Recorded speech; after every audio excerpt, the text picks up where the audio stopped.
Então, como eu disse, né, trabalho que eu vou apresentar hoje, a aula que eu vou apresentar tem muito a ver com o que eu tenho pesquisado no mestrado, né? Eu vou começar a compartilhar a tela aqui com vocês.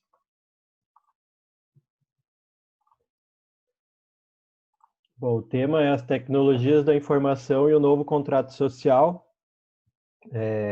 Então, a gente vai falar aqui de pluralismo jurídico, e conforme o decorrer da aula, eu vou explicando o que seria esse pluralismo jurídico e o que ele teria a ver com as tecnologias da informação.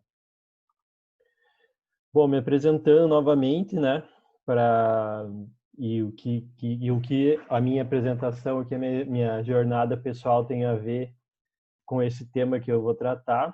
Eu sou publicitário, sou bacharel em Direito. Eu fiz estágio, meu primeiro estágio no começo da faculdade foi no TJ, num gabinete. E aí, depois, quando acabou meu contrato de 2 anos de estagiário, eu fui para a AGU, junto à Universidade Federal, lidar com, com, com licitações e contratos públicos, contratos administrativos da Federal, e também, né, engloba a Universidade Federal, engloba o Hospital das Clínicas. Foi quando eu comecei a ter contato com o direito da saúde, que é um dos temas que eu abordo no meu mestrado, por enquanto, né? Para não ficar, se não ficar muito extensivo, eu vou acabar tendo que cortar da dissertação. E depois eu saí da AGU, né? Foi sair do estágio para prestar a OAB, e depois da OAB eu fiquei 1 ano fazendo cursos, tal, tentando advogar, e aí resolvi fazer um estágio de pós-graduação no Ministério Público. E lá eu fiz também uma pós em Direito Administrativo, que era uma área que eu gostava bastante, e lá a promotoria que eu acabei, uma das promotorias, na verdade, que eu acabei atuando, foi a Procuradoria de... Oi, Yasmin, seja bem-vinda. Procuradoria de, de proteção a patrimônio público e de proteção à saúde pública.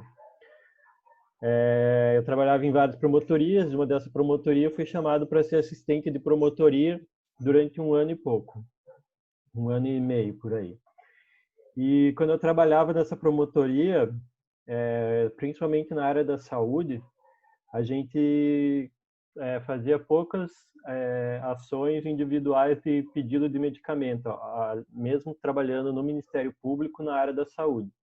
Porque a minha promotoria, ela buscava trabalhar sempre em parceria com a administração pública, buscando resolver os problemas, e resolver os problemas de uma ordem que fosse coletiva e não individual. Então, por exemplo, começou a chegar muitos pedidos lá na procuradoria, na promotoria, que aconteceu um problema de faltar leite. E o leite em pó, ele é o único alimento de algumas pessoas doentes, né? Por exemplo, a pessoa tem uma paralisia cerebral, ela só se alimenta de um leite em pó específico.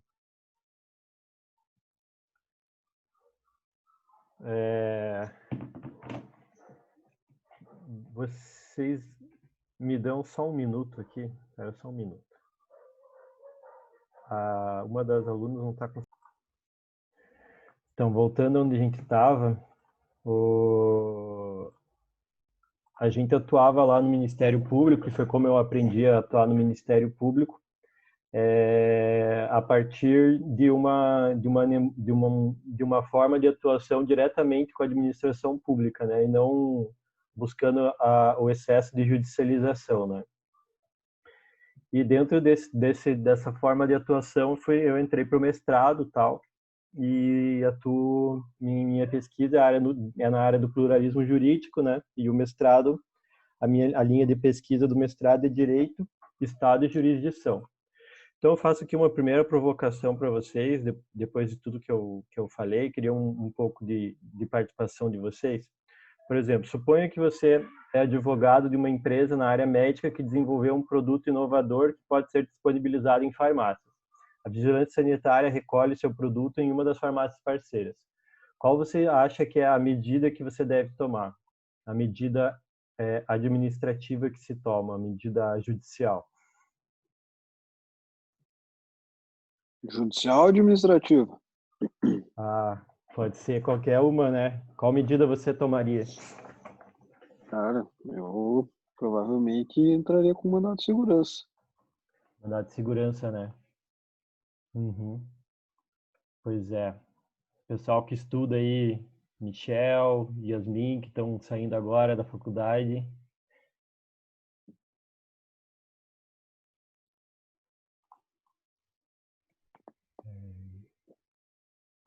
Vamos ver.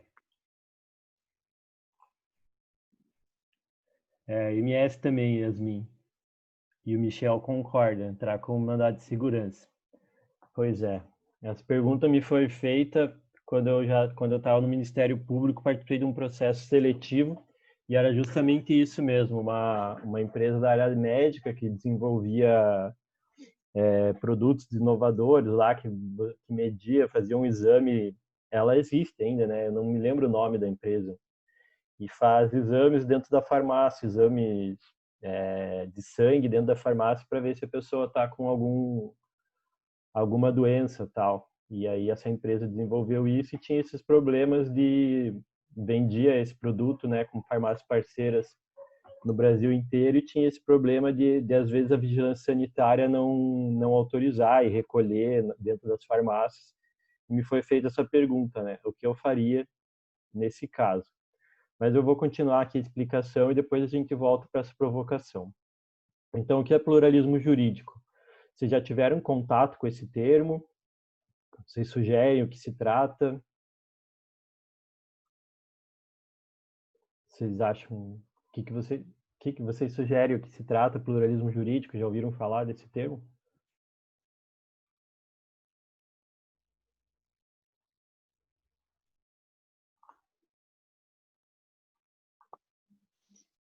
Cara, me lembro mais ou menos disso.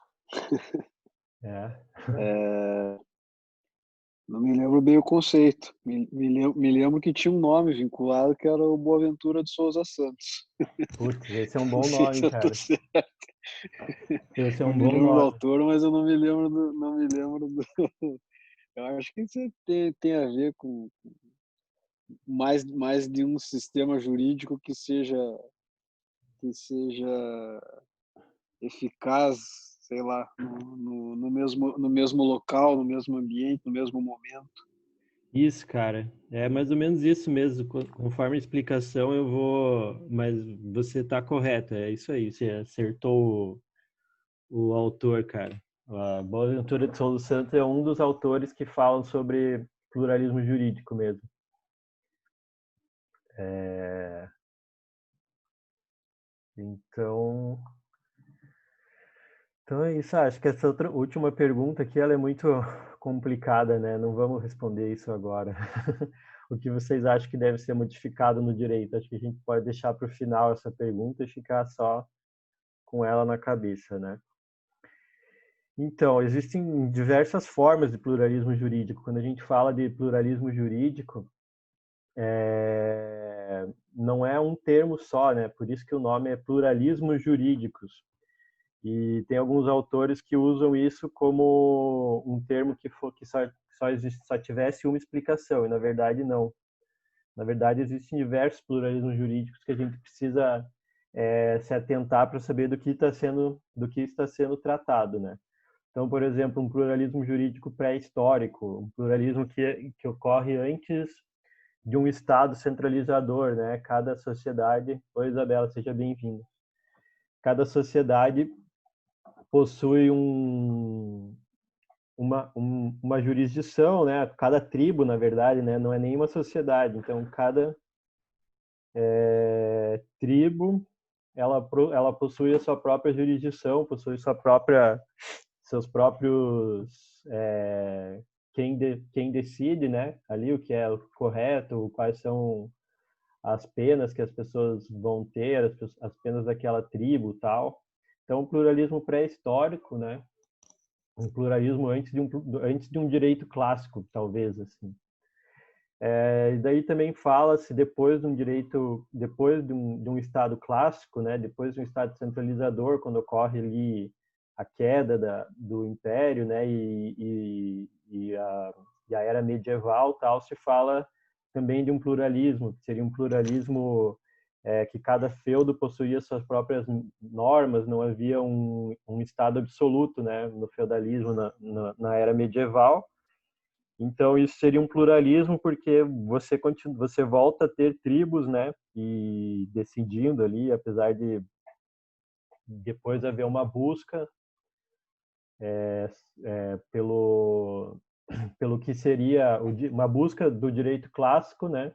E a partir dessa busca do direito clássico ocorre juntamente com a busca das cidades em si, né? Então, eu não estou querendo aqui fazer uma análise de que o pluralismo agora ele tem a ver com o pluralismo anterior, né? Que muitas vezes no direito a gente costuma ter essa ideia de uma linearidade histórica, né? Mas eu não estou falando isso, eu estou só apontando que existem diversas formas de pluralismo e que a gente vai falar não é necessariamente esse pluralismo pré-moderno, né? Então, ainda abordando um direito moderno, para aí a gente falar do pluralismo que a gente está tentando falar, que é o pluralismo contemporâneo, o direito ele nasce juntamente com um processo moderno da ciência, né? Uma busca da racionalidade, uma queda ali dos aspectos medievais de um de uma igreja, né, ditando normas, de uma igreja ditando o que é verdade, o que não é verdade. Então o direito ele surge nesse aspecto também, né? Nessa ideia de modernidade, de racionalização, né? Então existem leis naturais, existem leis universais, no caso ali leis universais falando no caso das leis da física, por exemplo, né? Existem leis ali e que o cientista ele deve buscar quais são essas leis e se como é que é, se ismiscuir, sei lá, e deixar de explicar as coisas a partir de uma verdade ligada a Deus, uma verdade que não seja racional, né? A partir de um certo momento, para você afirmar uma coisa, você precisa prová-la. E aí é uma história da própria ciência, uma história que tem a ver também com a criação dos estados, né? Então, se antes havia um pluralismo de verdades, que é o pluralismo jurídico, um pluralismo não só jurídico, né? Um pluralismo de verdades, cada comunidade tendo a sua verdade ali dentro dos feudos, você acaba tendo a necessidade de racionalizar o Estado, né? Então, o Estado ele precisa ser racional e isso senão ele não é um estado, né? Se não houver uma lei que unifique todas as pessoas, não existe um estado. Então, o estado moderno, o direito moderno, ele visa acabar com esse pluralismo, né? Então, fala-se muito de colonização, né? Que tem um autor, e não é o Boaventura Souza Santos nesse caso, um autor que é o Henrique Dussel. Ele escreveu um livro dizendo que a modernidade começa em 1497, quando o homem europeu pisa em solo da América, né? Que aí, a partir daquele momento, todo o pluralismo que existia ali, ele é colonizado, né? Que existia ali onde a gente mora agora, ocorre uma modernização, uma racionalização, né? O índio ele é um ser irracional que ele precisa da igreja, ele precisa do Estado para se tornar um sujeito moderno, né? Até hoje ele é um ser irracional, um ser primitivo que precisa se tornar um sujeito moderno, um sujeito racional, porque as suas verdades estão ligadas com a natureza, com a dança da chuva, tal. Então ele precisa ser racionalizado, né? Então o Estado precisa ser racionalizado, o direito precisa ser racionalizado. também aqui isso é uma coisa muito mais recente, né, que é a criação do direito como ciência mesmo.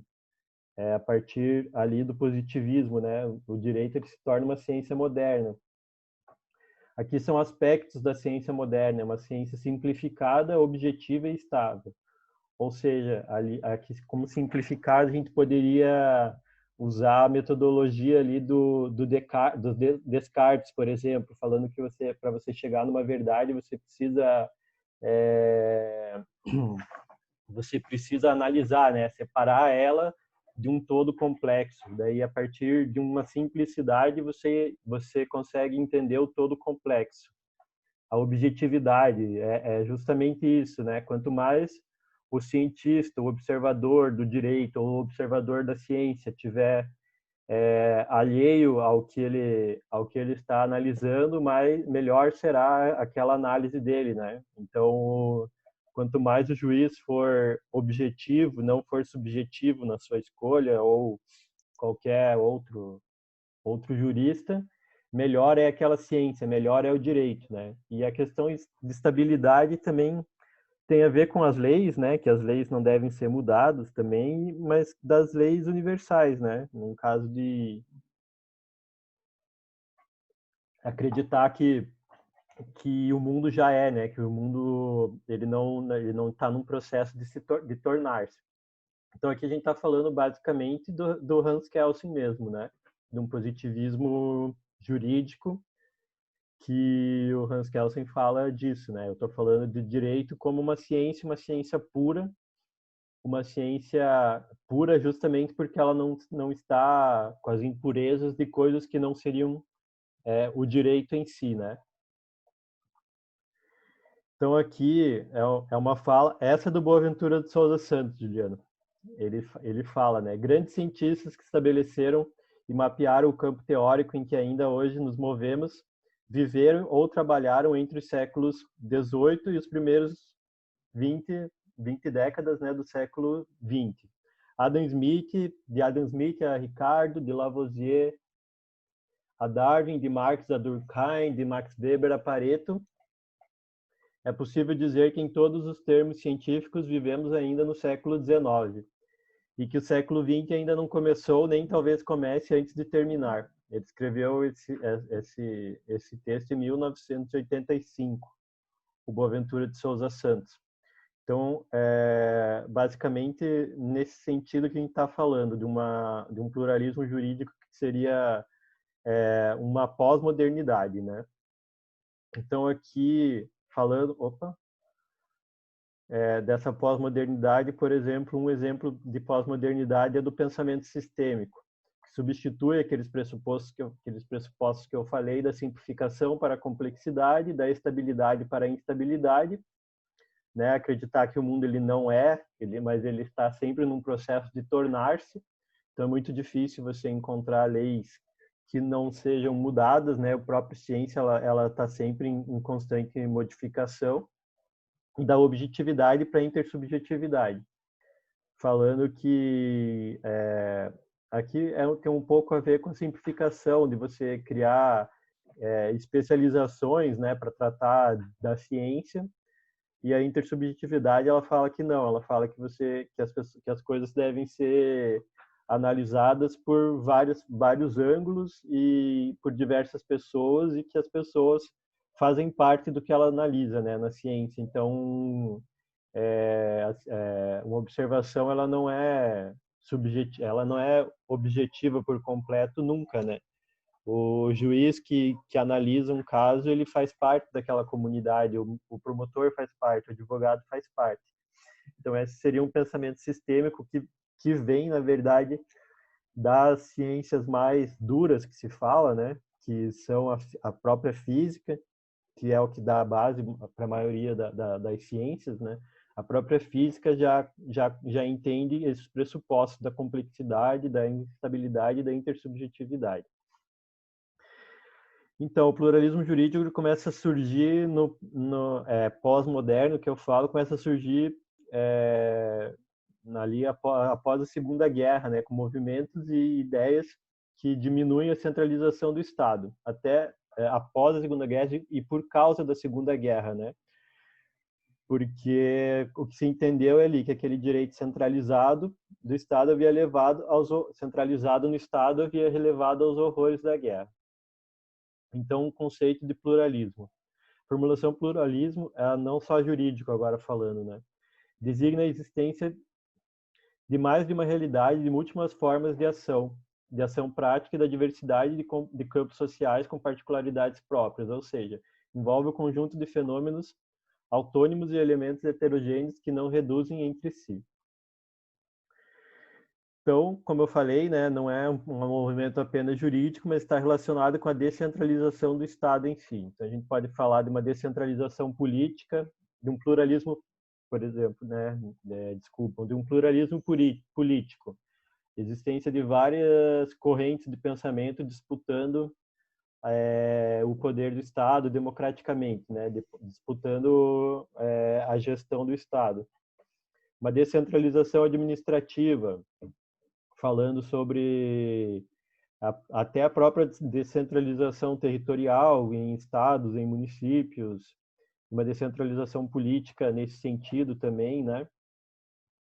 E também pluralismo sociológico e pluralismo econômico. Esses dois eu posso falar um pouco mais para frente. Então, apesar de todas essas diferenças entre as formas de pluralismo, todas elas são estratégias descentralizadoras e todas as correntes pluralistas elas têm uma forte polêmica contra o Estado moderno, né? A partir do Bobbio e do Volckmer, né? Então, os pluralismos em Bobbio, um pluralismo total, assim, não pluralismo jurídico, né? Ele falava de um pluralismo socialista, que é as classificações de pluralismo, né? Um pluralismo socialista seria um pluralismo dos sindicatos.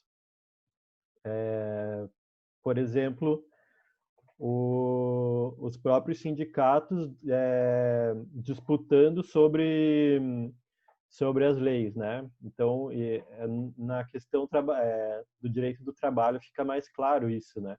Porque você está como parte de uma sociedade industrial que existia, que o Marx quando escreveu o seu manifesto comunista, ele estava trabalhando numa sociedade exclusivamente quase industrial, né?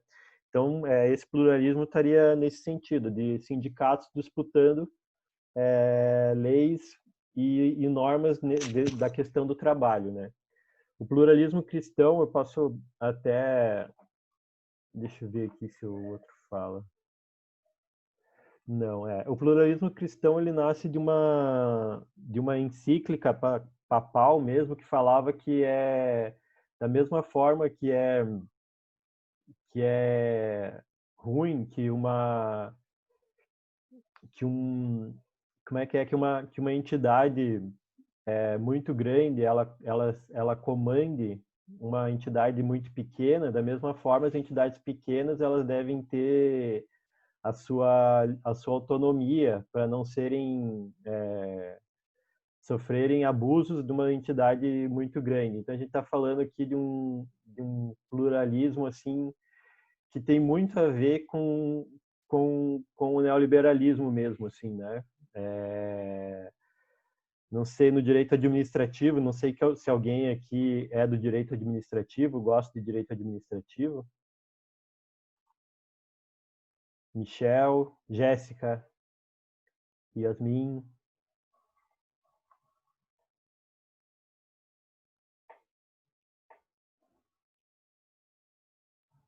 Ninguém quer se manifestar? Vamos ver. Vocês já ouviram falar em princípio da subsidiariedade no direito administrativo? Sim? Subsidiariedade? Isso. O que fala o princípio da subsidiariedade? A aplicação do direito privado, quer dizer, estou confundido com supremacia do direito público sobre o privado. É. Não, na verdade, o princípio da subsidiariedade, para ser mais assim claro, ele tem a ver com o Estado. Ele não deve, ele é muito fomentador em alguns aspectos, né? Ele deve se eximir de prestar alguns serviços, mas fomentar que o serviço seja fornecido nas áreas mais assim, por exemplo, na área do esporte, na área da cultura, é mais fácil a gente ver esse princípio da subsidiariedade, porque os ministérios, quando tudo rolava um pouco mais normal, os ministérios sempre lançavam editais de fomento à cultura, editais de fomento ao Estado. Então, o Estado ele não atua diretamente de fomento ao esporte, né? Ele não atua diretamente, mas ele fomenta que entidades particulares façam aquilo. Então, isso é o princípio da subsidiariedade do direito administrativo. Então, ele está baseado... Trabalhando bem essa questão de distribuição de competências, né? Então, atuando como igual e não superior ao setor Isso, privado. isso. Quem está falando é a Isabela? É, Jéssica. Ah, Jéssica. Ah, tá. Então, o princípio da subsidiariedade tem a ver com isso mesmo, assim, que é o Estado deixando ao particular atuar em algumas áreas que ele não deve. Então, está baseado nessa encíclica de que o Estado não deve se atuar em áreas e deve deixar que seres menores atuem. E ali o liberalismo, o pluralismo liberal democrático, ele é muito baseado no sistema americano, né? Que lá nos Estados Unidos, até eu li um livro, Poliarquia. Eu li um livro que falava sobre democracia americana, um livro escrito nos Estados Unidos, falando, como é que é? Por que as pessoas não jogam mais boliche? O que o livro estava querendo dizer? Era um livro sobre democracia. Ele estava querendo dizer que as pessoas não deixaram de se reunir dentro dos clubes de boliche, que era onde elas decidiam o futuro da sua comunidade, né? Acho que desde que os Estados Unidos foram criados, ele foi criado como basicamente assim, né? A partir de união de estados, união de entidades, assim. E os Estados Unidos tem muito essa questão do liberal democrática mesmo nesse sentido, assim, de entidades, de uma poliarquia, né, das entidades menores decidirem sobre o futuro da sua comunidade e tal. Então, esse pluralismo do Bobbio está ligado com isso, assim, né, com esse tipo de pluralismo. Então, tem um outro autor, já que o Juliano falou do Boaventura de Souza Santos. Na verdade, o Boaventura de Souza Santos ele escreveu um livro no começo da carreira acadêmica dele, pode até ser a tese de doutorado ou dissertação de mestrado até, talvez, que ele falava sobre pluralismo jurídico mesmo, e falava sobre o direito em Pasárgada, que na verdade ele não falou qual era uma comunidade. Ele é português, o Boaventura de Souza Santos, mas ele fez essa pesquisa dentro de uma comunidade no Rio de Janeiro, uma favela no Rio de Janeiro. E esse pluralismo jurídico que ele fala é que, como as pessoas ali que estavam naquela favela, elas estavam de uma maneira irregular, elas criavam suas próprias leis para não ter que o Estado chegar lá e aí, a partir disso, elas sofrerem as sanções de estarem de uma maneira irregular num lugar. Então, o direito ele foi criado dentro daquela favela. O Boaventura de Souza Santos ele é um sociólogo, né? E ele estudou, então, esse pluralismo jurídico criado dentro daquela favela, que a resolução de conflitos era feita ali, dentro daquela favela, justamente porque a questão do Estado entrar ali, a partir das leis, a partir do juiz, seria muito ruim para todas as pessoas envolvidas naquela comunidade. Então, é esse tipo de pluralismo jurídico que o Boaventura de Souza Santos fala, e que o Juliano teve contato, né? Não sei se outras pessoas tiveram contato, mas que o Juliano lembrou. Mas, como eu disse, eu estou apresentando aqui várias formas de pluralismo jurídico, né?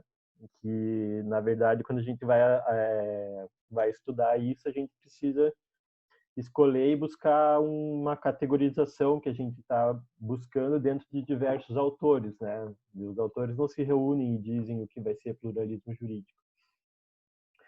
E o Manuel Espanha, que também é um autor português, ele é um autor da história do direito, mas ele morreu ano passado, e ele escreveu um livro que falava sobre o pluralismo jurídico. E ele apresentou aqui essas 6 formas de pluralismo jurídico, né? No começo do livro ele fala que o pluralismo jurídico surge a partir da Segunda Guerra, Então aquele conceito que eu trouxe ele é do Manuel Espanha. E ele fala que o pluralismo jurídico ele não é do esquerdo, ele não é conservador, ele não é liberal, ele pertence a diversas camadas de diversos aspectos políticos, né?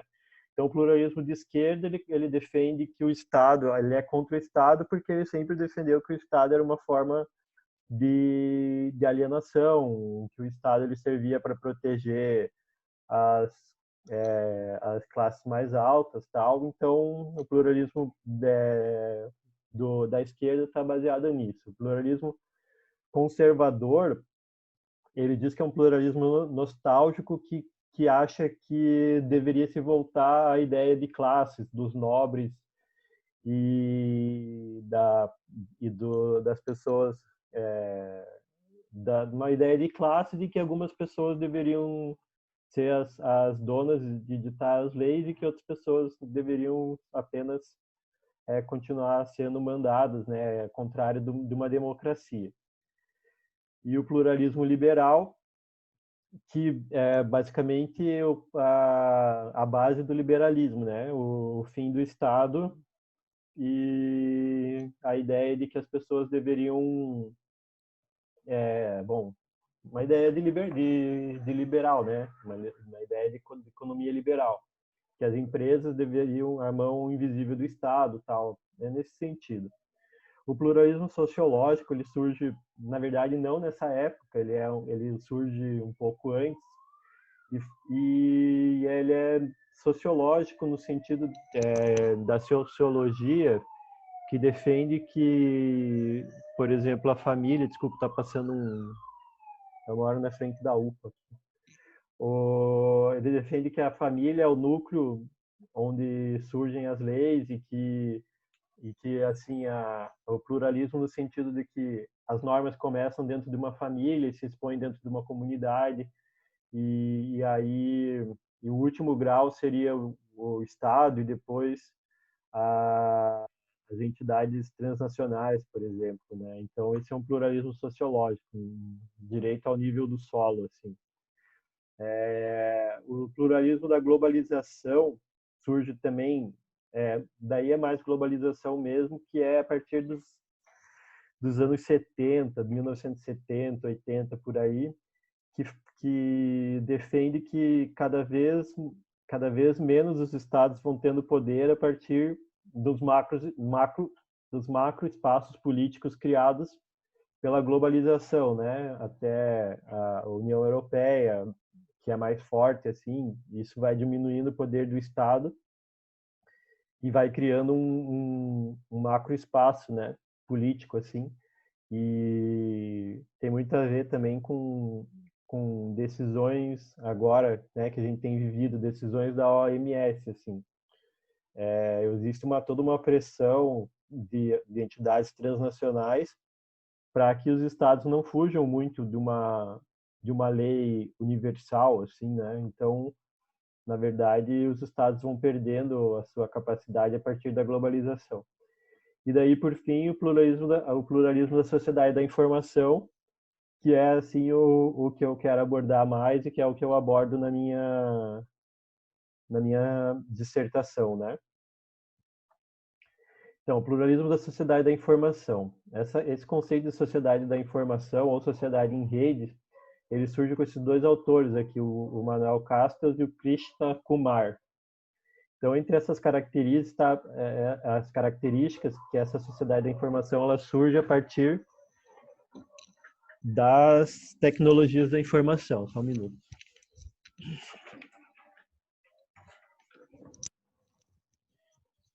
E que, assim, as tecnologias da informação, elas passam a ditar todas as nossas relações. Então, principalmente o Castells fala sobre... E o Kumar fala de uma sociedade pós-industrial, né? E o Castells fala dessa sociedade da informação. Que, assim, ele fala sobre uma mudança de paradigma da sociedade. E a partir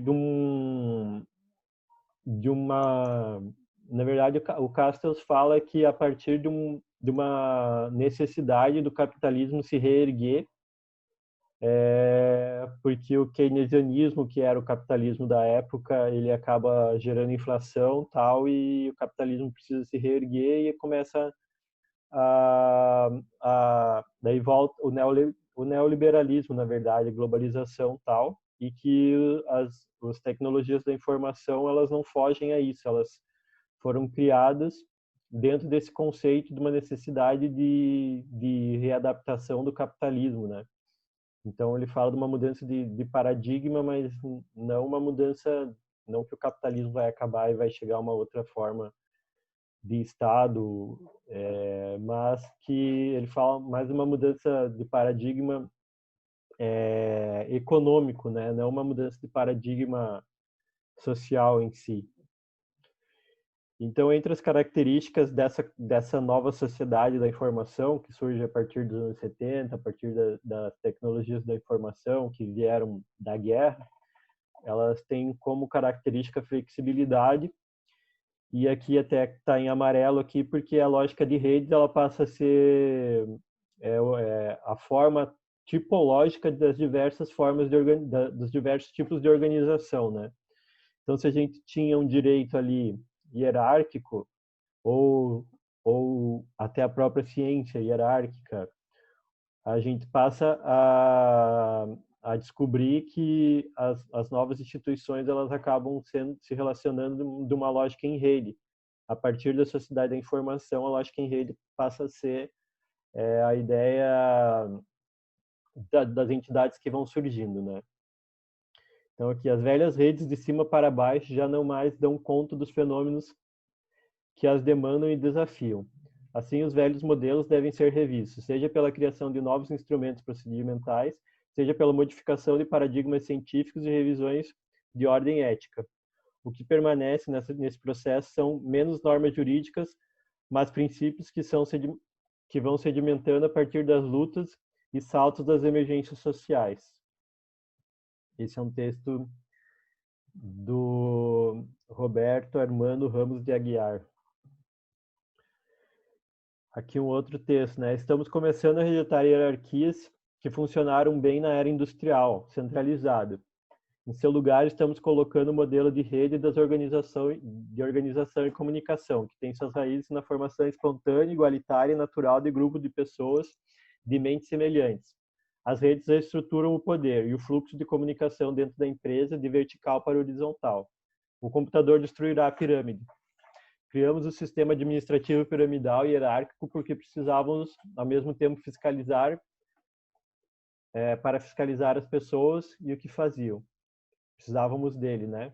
O computador vai se encarregar dessas tarefas. Poderíamos reestruturar horizontalmente as nossas instituições. Portanto, as tecnologias da informação transformam a forma como nos relacionamos. São uma oportunidade para a criação de uma sociedade e de um direito muito mais horizontalizado. Aqui é um texto que eu li recentemente de um autor aqui de Curitiba, chamado James Martins. Ele é sócio Marins Bertoldi. Do Martins Bertoldi, isso. Marins, né? Marins Bertoldi. Marins, isso. Marins Bertoldi. E ele é presidente também do Instituto Legado, escreveu um livro chamado A Era do Impacto. E aí ele fala que nos últimos anos cada um de nós ganhou uma parcela de poder realizador que nunca teve. Jamais nossa capacidade de opinião, ação, participação e colaboração em escala para as mudanças sistêmicas foi tão grande. Ele está falando justamente disso, da sociedade da informação e como as pessoas podem usar essa capacidade de horizontalização das relações para uma participação e uma colaboração em escala, né? Então, o Tim Brown que fala sobre um novo contrato social. Ele está falando ali, ele é um autor do Design Thinking. Ele é o criador do Design Thinking, ele tem uma agência de design. Então, ele fala que ele não está falando ali de tecnologias da informação. Na verdade, ele está falando de tecnologias da informação, mas ele não está falando do direito. Mas ele fala justamente isso, que o usuário de um serviço, ou um cidadão, no nosso caso, né, no caso do direito, ele não é mais encarado como um consumador final de um processo, mas ele é copartícipe dos processos e que esse tipo de coparticipação gera fidelização, né? Uma ideia do design thinking, né? Que quando você chama as pessoas para participarem dos processos, tanto da criação de lei, da criação de uma política pública, você acaba fidelizando aquilo porque a pessoa se sente responsável pela implementação daquele sistema, daquele processo, daquela norma. Agora eu vou precisar da participação de vocês. Vocês acham que o que eu falei é verdade, que o direito ele está se tornando mais horizontal, complexo, instável e intersubjetivo? Queria que vocês dissessem se eu estou pesquisando errado.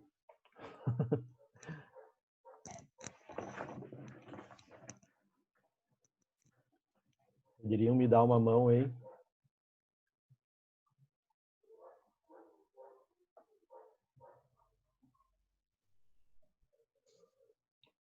Eu acho que sim. Você acha que sim? Mais complexo, certamente. Acho que não dá para negar que a complexidade, até pela velocidade com que as relações sociais têm evoluído dentro da globalização e, como você falou, dessa toda a sociedade da informação, acho que sim. Isso tem cada dia mais, o direito está permeado por outras matérias, que torna com certeza absoluta muito mais complexo. Uhum. Pois é. Essa é a ideia do pluralismo, né? E essa questão da comunicação em rede, a facilitação com que nós temos a comunicação hoje, facilita a interdisciplinaridade entre as matérias e tudo conectando com o direito, justamente por essa questão de ter que acompanhar a evolução da vida em sociedade, né? Então, novos temas estão surgindo e nós conseguimos aplicar várias ferramentas para dentro da seara jurídica. Isso. O próprio, assim, você acabou de falar uma frase muito boa e que está escrita no nosso novo código de processo, né? Que é buscar outras formas de resolução de conflito. O nosso novo código de processo, nosso novo código de processo civil, ele fala justamente isso, né? Que a pessoa pode buscar qualquer forma de resolução de conflito que for possível, né? Essa judicialmente. Então, exatamente, dentro do próprio direito já surge essa abertura para essa complexidade, né? Para novas formas de resolução de conflitos que não fiquem ali restritas ao poder judiciário, né? A decisão do juiz, por mais científica e como é que é? E neutra que seja essa decisão, né? Objetiva, no caso, né? Objetiva. E o Então, CPC antes era de 73, né? Então, vi essa possibilidade no código de 2015 foi um grande salto, que reflete em todas as outras matérias. isso, na verdade, assim, eu acho complicado porque parece que a gente está falando, a gente está batendo contra a parede, né? Que a gente está querendo diminuir o direito clássico, e as faculdades têm muitos problemas em apontar isso, né? Elas continuam... talvez seja muito difícil também você ensinar na faculdade algumas formas, porque quando você resolver um conflito, você precisa muito mais saber, como é que fala? Soft skills, né, que se fala agora, que é um termo da moda, Aham. que é um termo da moda, né, que é saber empatia, saber como conversar com o outro, mas pô, o direito ele é somente relações pessoais, né? Somente relações entre pessoas. E, e E aí isso, você... estabelecer o rapport, né, de comunicação quando está lidando com o cliente, enfim. E aí realmente a gente está tratando e, né, o nosso curso ele não é um curso que quer falar sobre coisas que estão aí, na verdade é um curso realmente para apresentar ideias novas, né? Então, por isso que a gente está aqui. Isabela, quer falar alguma coisa? O que você acha? Você que trabalha com compliance, você acha que o compliance tem a ver com isso que eu falei?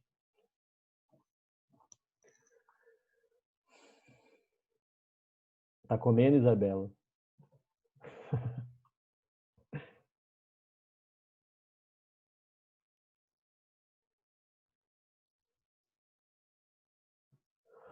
Ô, Emerson. Emerson. Alô?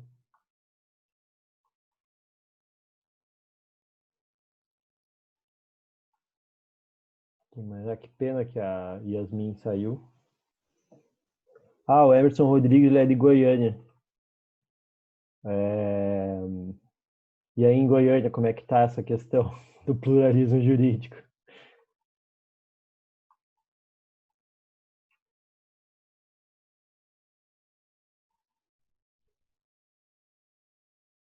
Pessoal, vamos falar alguma coisa? Isabela.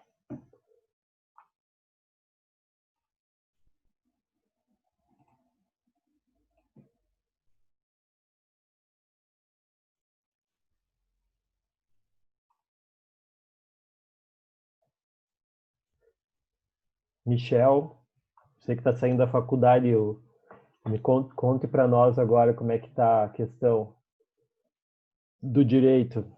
A gente tem tratado de formas de resolução de conflitos que não seja através do processo civil, do processo penal, do poder judiciário.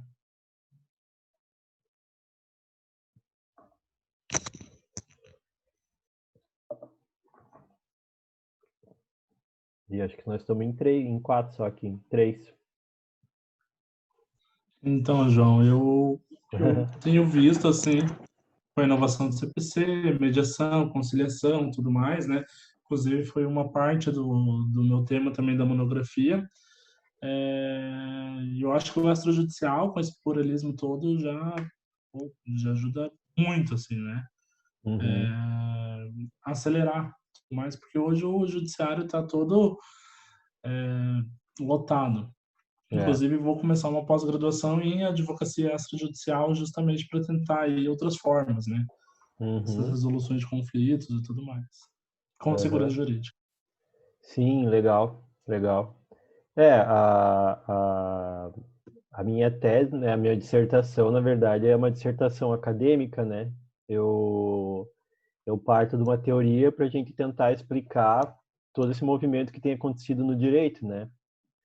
E que a gente vê agora como o direito tem se tornado mais complexo, né?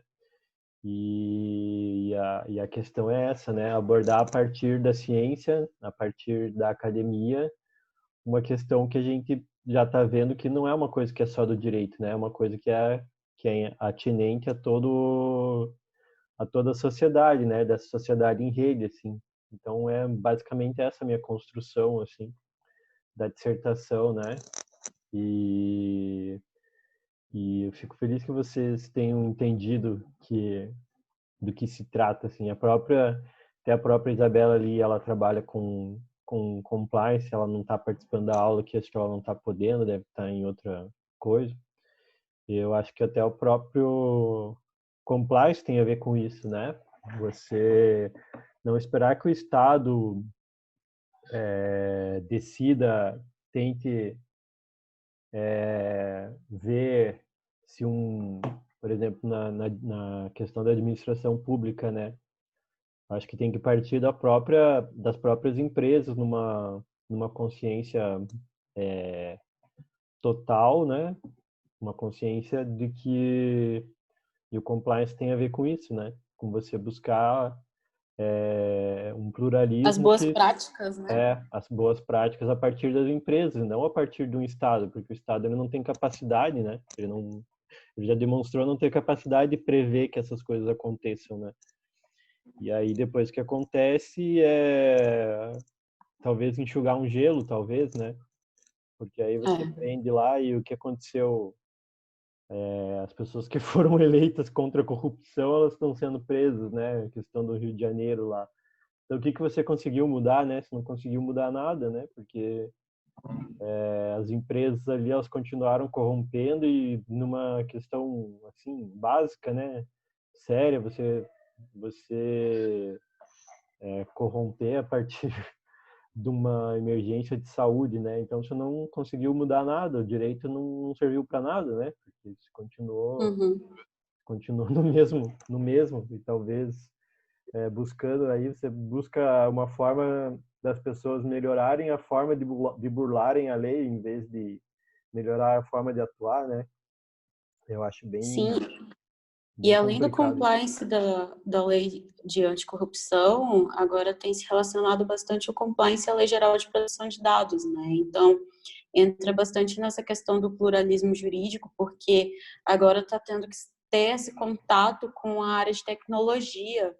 Então, olha aí, o direito já tendo que entrar nessa parte digital, né, de compliance, tecnologia, a empresa tendo o advogado tendo que lidar com TI. Então, é muito interessante mesmo. Uhum. Na verdade, assim, acho que a partir desse estudo filosófico e acadêmico, né, assim, científico, na verdade é um estudo epistemológico, né? A gente está falando de teoria da ciência, filosofia da Uhum. ciência. Mas a partir desse estudo você já consegue meio que, que colocar esse estudo dentro do direito em si, né? De várias áreas onde o direito tem se modificado, né? Então, voltando ali à pergunta, né? Lá da história que eu contei, que eu participei de um processo seletivo e que a pessoa que me entrevistou, ela não era do direito.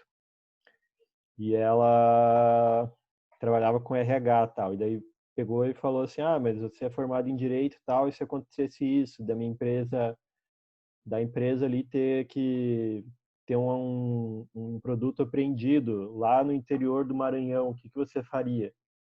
Aí eu respondi na maior inocência, assim, porque eu já trabalhava no Ministério Público e trabalhava dessa forma. Eu falei, olha, a primeira coisa que eu ia fazer é pegar o telefone e ligar para esse agente, para a vigilância sanitária e falar, eu acho que você cometeu um equívoco ali, porque na verdade esse produto ele está dentro das normas, tal, não tem nada proibindo ele, então eu queria que você liberasse ele, para a gente não precisar entrar com nenhuma ação, tal.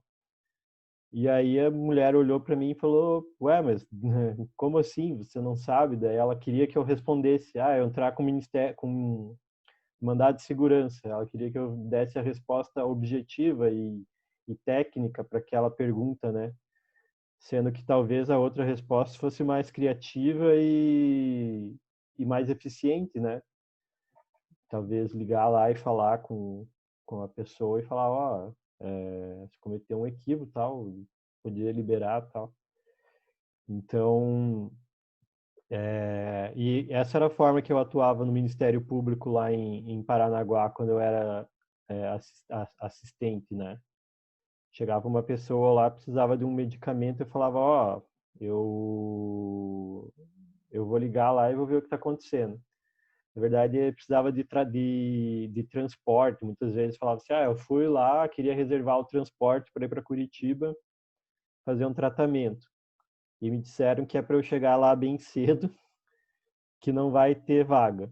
Daí a gente ligava lá e falava, ué, mas não vai ter vaga mesmo? Como isso já? Então contrate outro transporte para levar.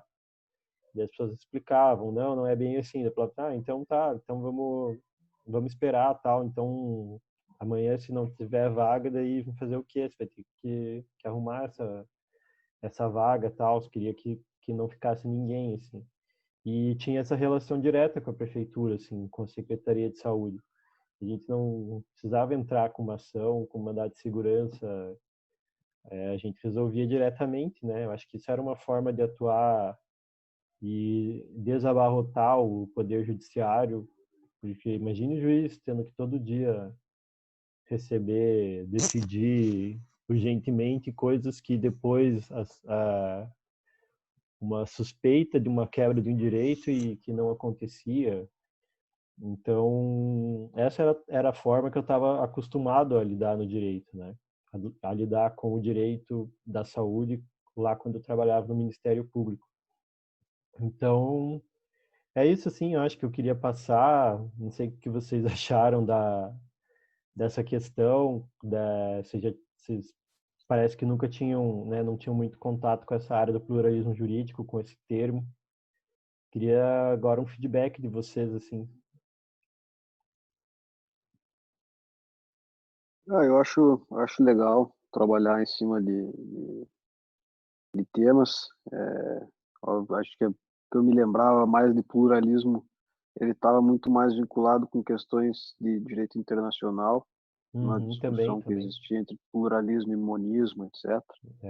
Aplicação de regras. Acho que talvez hoje no meu dia a dia seja onde eu mais vejo isso aplicado. Trabalha com É direito legal trazer. internacional? Cara, trabalho com contratos internacionais, na verdade, Ah, e tá. tributação internacional também.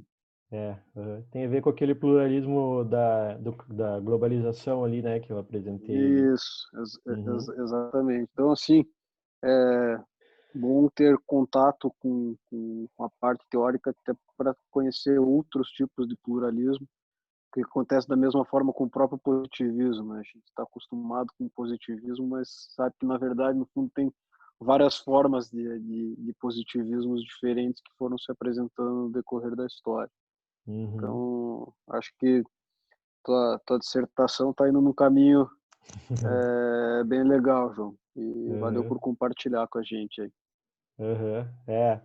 No próprio direito internacional a gente sabe, né, como, assim, as leis, é bem isso, né, acho que você sabe mais que todo mundo aqui que não trabalha com direito internacional, como ocorre esse pluralismo dentro do direito internacional, né, de normas transnacionais e tal. Exato. Não, e até a própria questão de outras formas de resolução de conflito, Isso, talvez bem isso uma também. das grandes importações aí foi a questão da arbitragem aqui também nacional, mediação também, apesar disso ter se iniciado lá em 96, se não estou enganado, mas também permeia bastante a questão do direito internacional, e tanto o direito internacional público quanto o direito internacional privado. Verdade. Uhum. A gente vai se desligando dos temas, né, que a gente vai se especializando, assim, e vai esquecendo detalhes, assim, né, das especificações do direito, assim. Se alguém quer dar mais uma, um feedback aí, Maria Ângela não está vendo. O que você achou? Acho que essa aula... Ah, Isabela, pode falar. Oi, João, parabéns pelo tema, achei interessante como você relacionou ele com compliance. E o direito cada vez mais está demandando pela tecnologia, né? Seja para o combate à corrupção, ou até pela adequação das normas jurídicas. Acredito que tem tudo a ver do tema. Uhum. Pois é. A gente vai partindo de coisas que estão bem em evidência, assim, né? E o compliance é uma coisa que está bem em evidência, assim, né? Cursos tal, e a gente vê como o compliance tem a ver justamente com isso, né? Com o pluralismo jurídico, né? As ideias de mediação também, arbitragem, né? Tem a ver Sim, com essa ideia dá para que eu trouxe, relacionar. essa ideia que eu fui pesquisar, né? Sobre pluralismo jurídico em si. Tá certo. Obrigada, João. Obrigado, obrigado. Vamos finalizar então a aula? E aí, pessoal? Parabéns, João, pela aula, pela forma como você conectou os temas. É muito Valeu. essa questão, por mais que tenham novas áreas, tem determinados formalismos do direito que nós devemos nos ater, né? Justamente por ser uma ciência. Então, eu achei bem interessante da forma como você pontuou isso. Parabéns. Obrigado, obrigado, obrigado. Eu vou, Cristiane, posso disponibilizar sim o material ali que eu produzi e tal, e também a aula eu gravei, né? Então posso disponibilizar também a gravação para vocês, se vocês quiserem dar uma olhada de novo. E acho que podemos finalizar já. Tô com a minha sogra aqui, vou fazer essa aula para ela. Valeu, Juliano. Valeu. Abraço, até. Até, vou finalizar aqui. Boa noite. Boa noite, tchau, tchau.